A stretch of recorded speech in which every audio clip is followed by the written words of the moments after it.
आस्था channel पर प्रभु की परिभाषा प्रभु की देखकर बहुत से भक्तात्माओं ने ये आशा व्यक्त की कि कोई ऐसा प्रत्यक्ष प्रमाण सामने आवे कि जिससे हमें सिद्ध हो कि परमात्मा कबीर साहब वास्तव में प्रभु हैं। अब कबीर साहब कहते हैं कि पर्वत पर्वत में फिरा कारण अपने राम, जब राम जैसे संत मिले जिन सारे सब काम। कबीर परमात्मा अपनी ही महिमा स्वयं ही गाते हैं और कहते हैं कि परमात्मा से हम जो सुख चाहते हैं, पुत्र बांझ को पुत्र हो, बंद कर दे। ये आपके सामने एक अनमोल उदाहरण है। ये एक परिवार खड़ा है। ये जिला रोहतक हरियाणा के गांव चिड़ी के रहने वाले हैं और इस बहन के जो अब देखो सामने, इस बहन की आयु लगभग 57 वर्ष है और साथ में ये नवजात शिशु इनकी गोद में है। ये इनका पुत्र है। पहले ये सामने जो लड़की खड़ी है, ये सामने सुलोचना नाम की लड़की, ये बड़े वाली देखना, इसका नाम सुलोचना है। आपकी कितनी आयु है बेटी? 35 वर्ष। अब इस लड़की की आयु 35 वर्ष हो चुकी है और इसके ये 2 पुत्र और पुत्री हैं। ये पुत्री है इस लड़की की और ये पुत्र है, अर्थात इस बहन की, देखना इसको बड़ी वाली को, क्या नाम है तेरी माँ का? संतरा। संतरा की ये तो बेटी है, बड़े वाली सुलोचना नाम है, जो 35 वर्ष की है। चित्र मारे है ना सारे। और ये देवती है इसकी और ये देवता और ये इनका दामाद है। इस 35 वर्ष के तक कोई संतान नहीं हुई इस लड़की के, सुलोचना के जन्म के उपरांत। अब इस बहन ने एक अपनी बहन का पुत्र भी गोद लिया।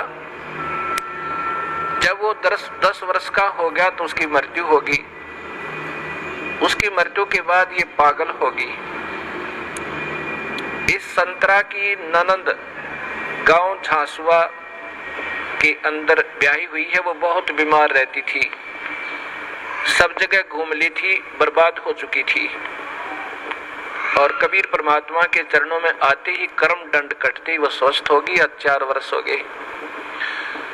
तब वो अपनी बीमारी का इलाज हो जाने के बाद उसने फिर अपनी इस भाभी से प्रार्थना की जिसका संतान नहीं थी। एक पुत्री होने के बाद, ये जो सामने आपने चित्र में पुत्र को लिए हुए दिखाई दे रही है, फिर इधर लो, उसने जाकर के अपनी भाभी से संतरा से प्रार्थना की कि आप यहाँ नाम ले लो। ये पागल हो चुकी थी, ऐसे इसका इलाज भी करवाया गया कि ये पागल हो चुकी है, मेडिकल आदि में ले जाकर। तब इसने प्रार्थना की कि आप हमारे गुरुदेव इस दास का नाम बताया, वहां चलो, उनसे उपदेश लो। कबीर परमात्मा की रजा से आपकी ये सुनी गोद भी भरी जा सके है। अब 57 वर्ष की आयु में, और ये अनमोल कहानी करना कोई बच्चों का खेल नहीं है। ये पूर्ण परमात्मा कबीर साहब की समर्थता का प्रत्यक्ष प्रमाण है। ये नहीं मानी कि अब नहीं हो सकता कुछ भी। तब उसने बहुत प्रार्थना की, इसको कह सुन करके यहाँ ले आए इस आश्रम करौथा में। नाम लिया। नाम लेते ही परमात्मा कबीर परमेश्वर ने अनहोनी की। ये बांझ को पुत्र दे, कोढ़ी को काया दे, वो प्रभु कहलाता है। ये गर्भ रहा, ये बच्चा परमात्मा ने भेजा अपनी कृपा से। फिर भी इनके मन में शंका पैदा कर दी इन मूर्ख मार्गदर्शकों ने, क्योंकि ये तो बेचारी सौदी में थी नहीं। पागल हो चुकी थी। कहा कि तुम्हारे देवता प्रसन्न हो गए, ये तो ऐसे होना ही था। ये 35 वर्ष तक देवता कहाँ जा रहे थे इनके। यही ये मूर्ख जो मार्गदर्शक कि कहीं तुम्हारी प्रभुता और तुम्हारे ये रोजी रोटी समाप्त ना हो जाए, फिर भी गुमराह करने की चेष्टा की। इनके दिल से यहाँ की आस्था हट गई और फिर अपनी उन्हीं देवी देवताओं के चक्कर में पड़ गई।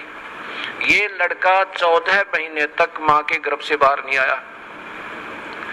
सब डॉक्टर पच लिए कि ये लड़का शायद खत्म भी हो जा बालक।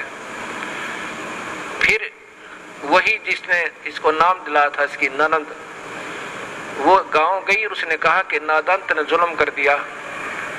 ऐसे प्रमाण, प्रत्यक्ष प्रमाण के बाद भी तुम्हारी बुद्धि भ्रष्ट होगी, चलो जाकर माफी मांगे, दोबारा उपदेश ले।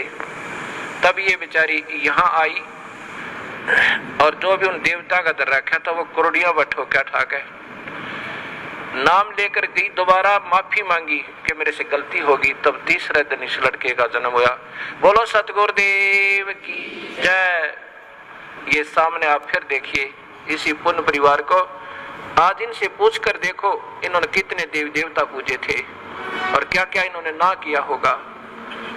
और कबीर परमेश्वर ने ये सुख दिया जो पृथ्वी पर कोई नहीं दे सकता। ये वो परमात्मा है जो भाग्य के बिना भी दे सकता है। ये आपके सामने प्रत्यक्ष प्रमाण है। बोलो सतगुरुदेव की।